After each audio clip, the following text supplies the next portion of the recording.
ఆపు. నువ్వు చేతులు కట్టుకుని కన్నీళ్లు పెట్టుకున్నందువల్ల ప్రయోజనం ఉండదు. ఈ పాపారాయుడు తీర్పులో మార్పు ఉండదు. మీరిద్దరూ ఒకే కడుపున పుట్టినంత మాత్రాన నువ్వు చేసిన తప్పు వీడి మంచితనం వల్ల ఒప్పైపోదు.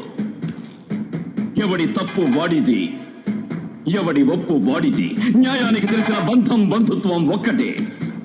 ఒప్పు చేసిన వాడు దానికి బంధువు, తప్పు చేసిన వాడు దానికి శత్రువు.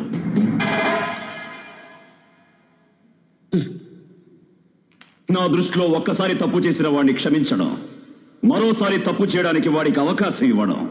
అంతే కదా ఆచార్య గారు? అయ్యా, 100కి 100 పాళ్ళు అంతే. శభాష్.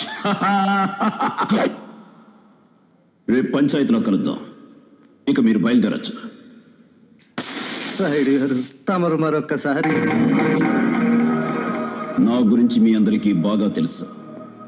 ఈ రాయుడు చెప్పిందే చేస్తాడు, చేసేదే చెప్తాడు.